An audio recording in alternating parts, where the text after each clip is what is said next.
Morning, good morning, good morning. Happy spring. Yes. And you know what? Spring came a day early for me. I am always thinking of spring being on March the 20th or the 21st or the 22nd. And I saw somebody say happy spring on social media yesterday. And I'm like, going, what? It's not until tomorrow.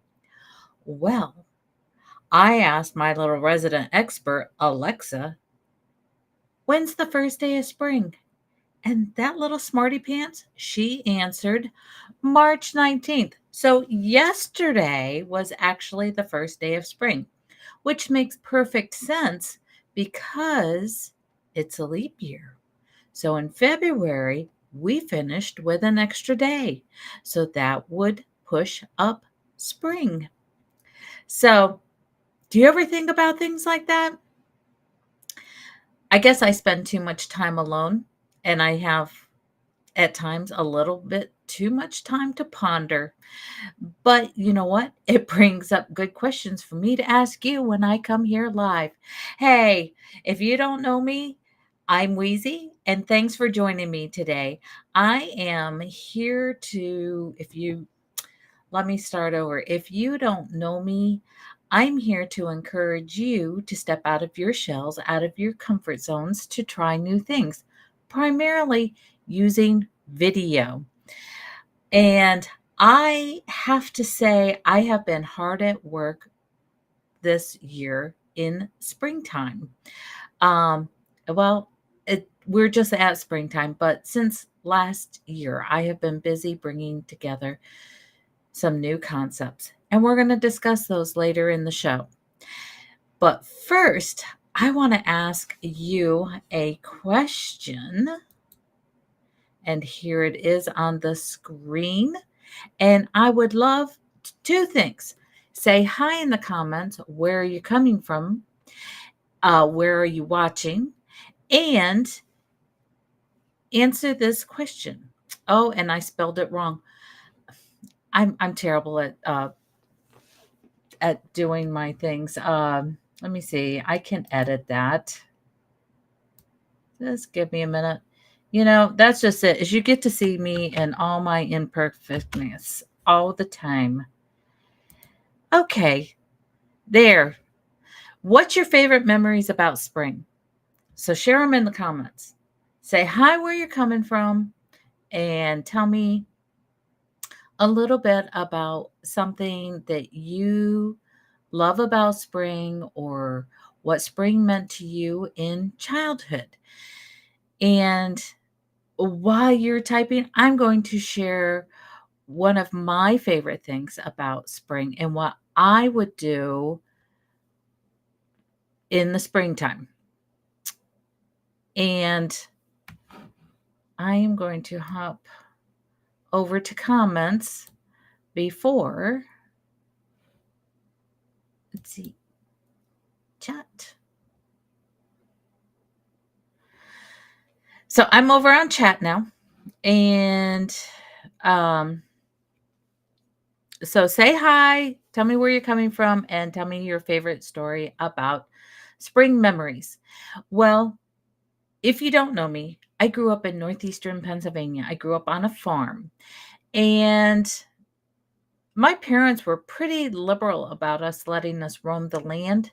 Um, I remember being a small child and we had a brook, a small stream down down in the cow pasture, and a lot of times it would be while the cows were in the barn, and I would travel down there because it was really pretty. It was very picturesque. Green, the green was budding up. And spring in Pennsylvania does not mean like I live in South Carolina now. Like everything's really green now. The leaves are coming out, and there's that little bust of that yellowish green coming out on the leaves. And it's just like, oh, all it's like little baby animals when you see them. They're all kind of like all new, they're all little, they all have a little bit of fuzz going on. And and that's how I feel about spring. It is time for new birth. And so those new little leaves are coming out here in South Carolina, but in Pennsylvania, it's still very wintry. And actually, I was talking to my niece last night, and she said that they're actually expecting snow this week. But I loved springtime. My mom gave us a great love for the outdoors and going and exploring to see what was coming back to life after the winter slumber. And sometimes the ice would still be around the edges of the streams, and in the stream, because of the melt off, the streams would be running pretty rapid. And I loved to just go and just explore it and look into that water and see it rumbling, but then to see what little flowers, what plants were coming back to life. I love nature, and I love, sorry, a little bit of hiccups. Let me take a little drink of water here. So I love to see things coming to life. Well, there was two flowers that were always the first signs of spring in Pennsylvania. And no, it wasn't the dandelion um, that I remember. But because I wasn't looking for the dandelions, I was looking for the violets and the forget-me-nots. They're both little purplish flowers. Now the violets come in different colors, but the forget-me-nots are like a periwinkle color. So that's kind of like a pale blue with just maybe a little bit of tint of lavender in it, and has a yellow center. And being an artist, I take I take in those details. I take in the sensations of colors.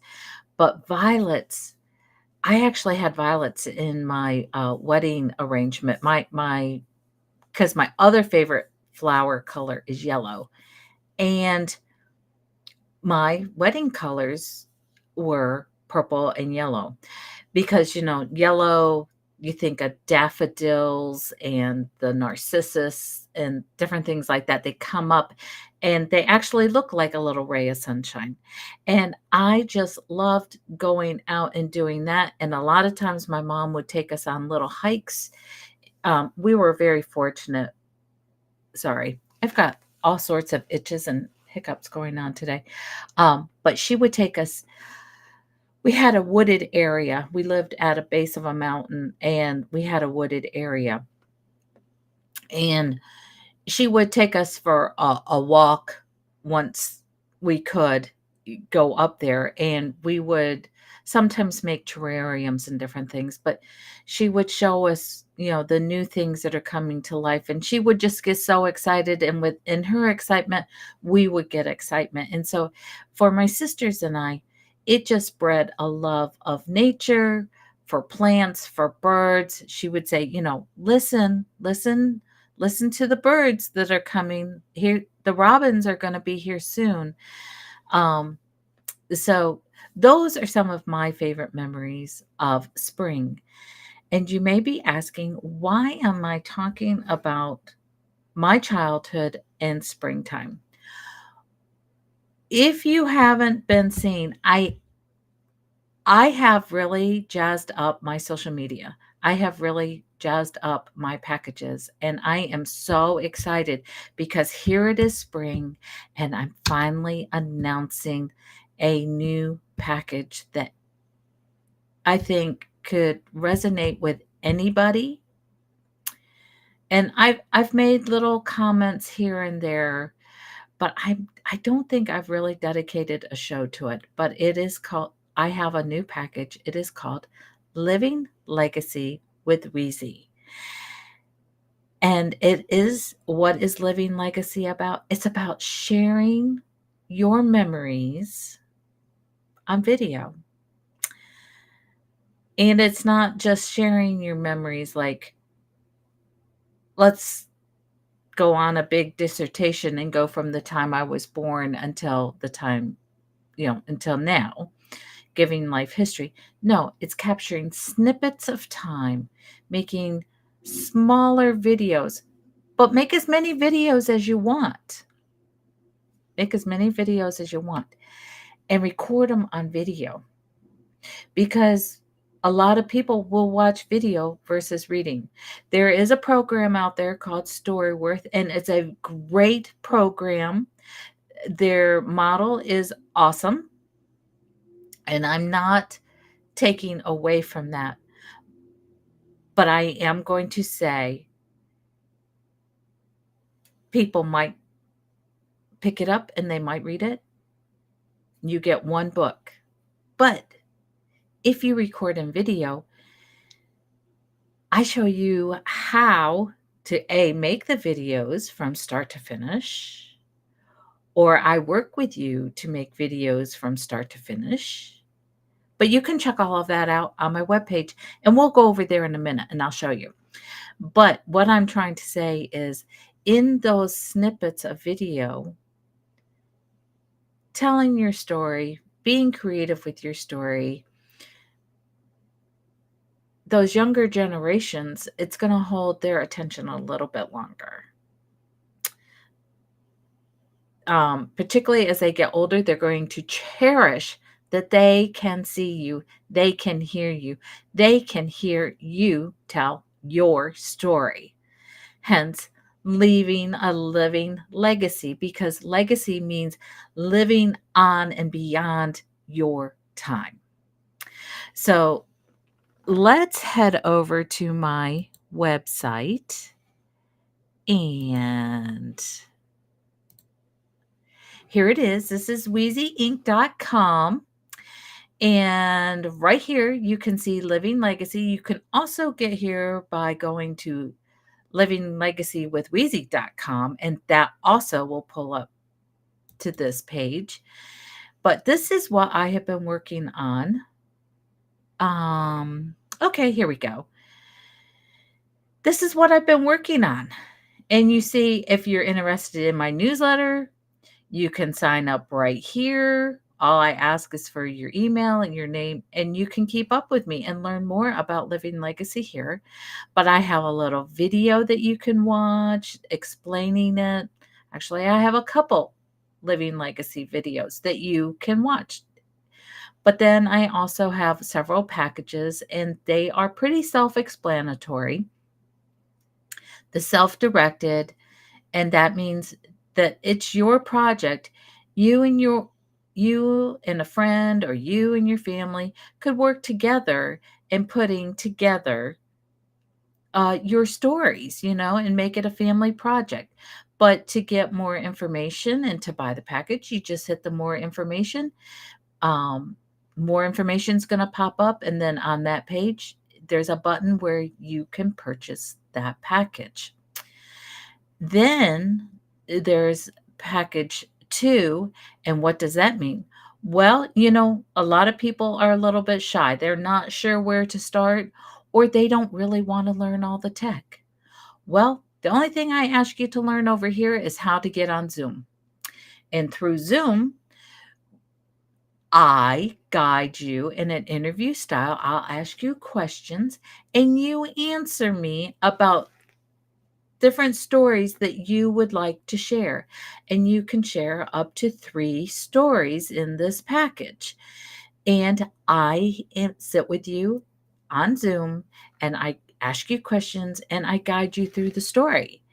And then you add some pictures, or perhaps you have some video clips that you would like to have added, and you send those to me, and I put the video together. So my motto is if you show up, you do the talking, I'll do the heavy lifting. I will do everything else.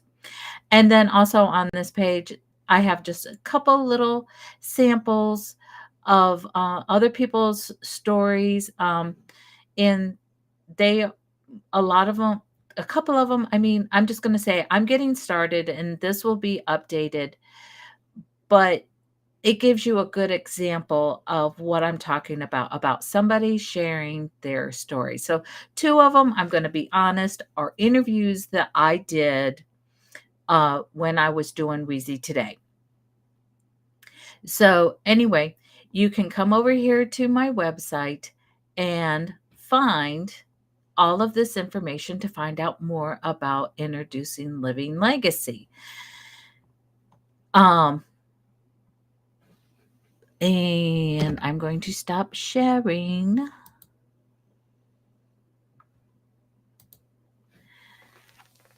But you can find out about Living Legacy over there. But it is a great way because I this is something that I really want to encourage you to partake in because I find there are times in life when I would like to know that my ancestors, what they went through, I would like to know how they handled things, what their story really was, um, and maybe some of the hardships that they went through and how they handled them. Because, a lot of times we look at our ancestors and we think when something is going on, we think that we are alone in that matter and that nobody else in the world has ever gone through it.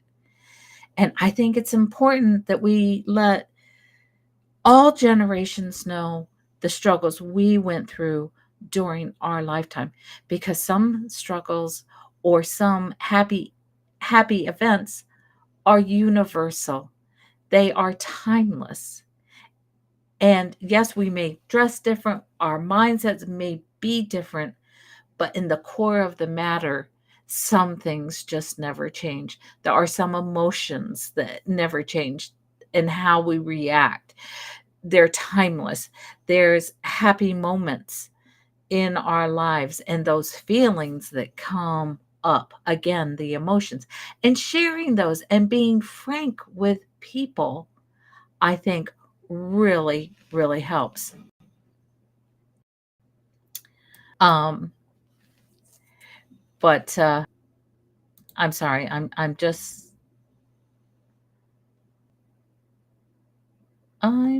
looking for something here real quick. Sorry. But once again, you can find everything that I'm talking about over on Living Legacy with Weezy. And there's the website address that you can find that. But I really encourage you to do this. And it's not just, you can learn also other ways that you can learn and you can help me by sharing this is I'm stepping out of just the computer screen. You can still meet me here on the computer screen is one option. So what I'm talking about is I'm actually doing some the more trendy term these days are pop-up events and some of them are live and some are virtual. So if you would like to gather a group of friends or colleagues, or if you have like a genealogy group or a church group or any kind of group, and you want to do something like this and learn more about it, I'm actually going out and doing guest speaking about this. And during the guest speaking, you get a little bit of I'm going to show you how to pick up that phone and how to look and what to look for and how you're going to look better on that phone. And I'm going to encourage you during that time about your stories and telling your stories. I know some of you older boomers, you don't want to talk about these things, but our kids need to know that what you have, what you have to offer, because you do have things to offer and they may not listen to you now, but as they get older they will. And on video it's just really preserved and then they can share it with their friends, they can share it with their families, they can share it with their grandchildren and great grandchildren and on and on and on. And so this is what I'm just so excited about this program. And I want to get the word out there. So there are 3 ways that you can help me get the word out there. Like I said, groups, and I can locally right now I can meet with groups in person. Unless you want to fly me in, I'm willing to travel for groups. But we can do it virtually, and we would meet here on Zoom, and I would everybody could meet on Zoom, or you could have people into your home and then just pull me up on the TV screen and I just talk into the group. That's the beautiful thing about the internet. And these days, we are so free to be anywhere, anytime, and meet up the most convenient way. And also share my website with people, share my social media with people. If you haven't gone and followed me yet, you know, join me on Facebook, Instagram, and YouTube and Facebook. I'm there. I'm there. But just go look them up. I don't think I have them on here. Let me see. Let me look down on the ticker. Here we go.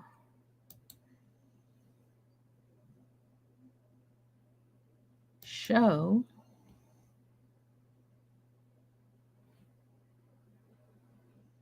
There we go. Along the ticker, you're going to find my addresses. I know if this was professional TV, that would just pop up. But you know what? I'm a one man show. I'm a one woman show. And so I have to do all of this by myself. So I really thank you for the grace and the mercy that you show to me when I am coming on live. But this is where you can find me. And if you're watching me live, well, you already know that you can find me here because I'm here live talking to you. But share what I had to this video so that you can let other people know what's going on here at Weezy. And if you have any questions, reach out and go to my website, hit the contact button, and send me a message. And I answer my messages. I am a person who answers, or just leave a question in the comments on whatever platform you're watching from. But I will answer your questions. And I just thank you for coming and spending some time and hearing about living legacy with Weezy. And I really hope that you'll look into it a little bit more and pass it on to other people whom you think would be interested in preserving some of their legacy. So until next week, everybody, bye.